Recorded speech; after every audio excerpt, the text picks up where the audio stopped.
surround the man in the white shirt. You hear someone yell, "Taser!" Then, you hear a taser go off. The man in the white shirt is punched in the face once by an officer. Then, as he's pushed to the ground, the same officer hits him in the face. You can hear people in the crowd shouting for the officer to stop. At least 5 officers surround the man in the white shirt. You hear someone yell, "Taser!" Then, you hear a taser go off. The man in the white shirt is punched in the face once by an officer. Then, as he's pushed to the ground, the same officer hits him in the face. You can hear people in the crowd shouting for the officer to stop. What's up, my PBM family? What's up? Another episode of Old School Cops presented by PBM.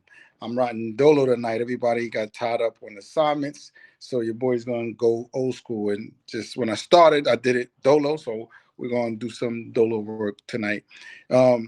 This video, man, this is just some, I'm going to just keep it 100, bro. It's just some sucker shit, bro. Like, I know it's some good cops out there. I do, because I work alongside of them. But when you got this many cops and you got an idiot, it's like 5 of them, 5, 6 of them on one dude, right? If you can't, right, grab an arm, pin this dude to the ground, and forcibly put his hands behind his back, you have no business being a cop.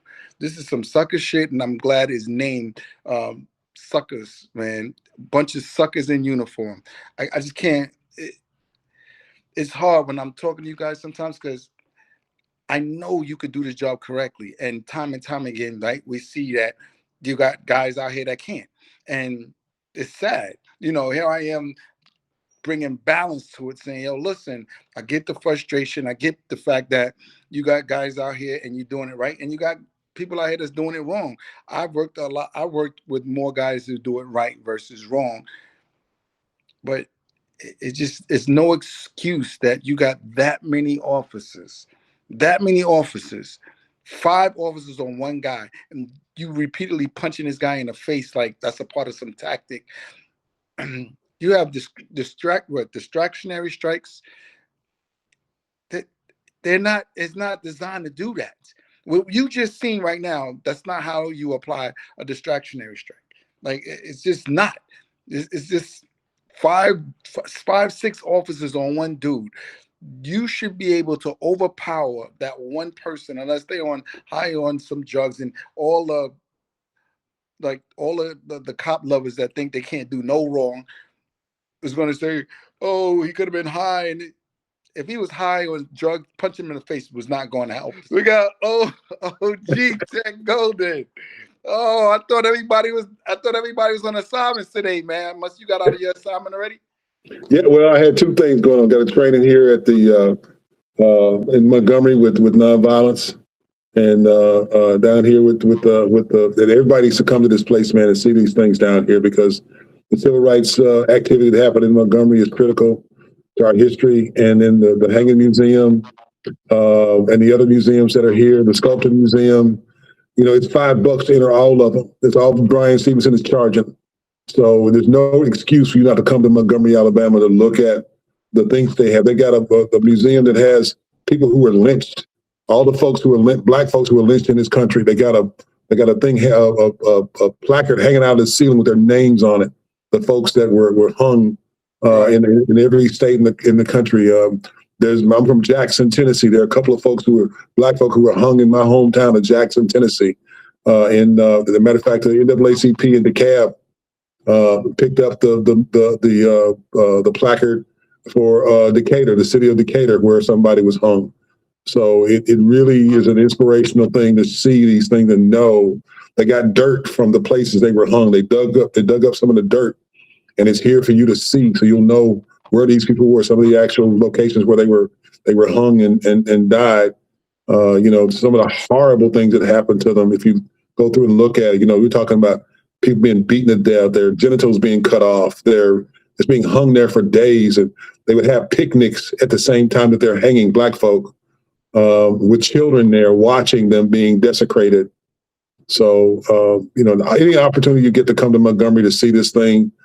Brian Stevenson has a hotel down here right across from the Hanging Museum, so you can go stay here overnight, because it does take you a day or so to go through it, but it's very much worth the opportunity. So I'm down here doing nonviolence training with the King Center as part of the project with an international group that's trying to deal with this the ICE problem we have in the country. We're trying to give them some tools to use when they're dealing with these ICE people to help them to understand how nonviolence works and the things they can do to survive these situations. So, we're just trying to deliver that training so they can get it.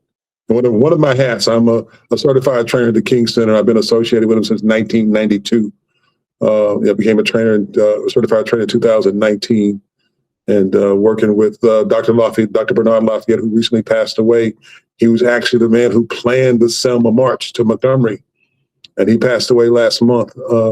But he's been doing Kingian nonviolence training all over the world. And I'll throw this out here. He was actually kidnapped by the FARC in Colombia, South America, Right.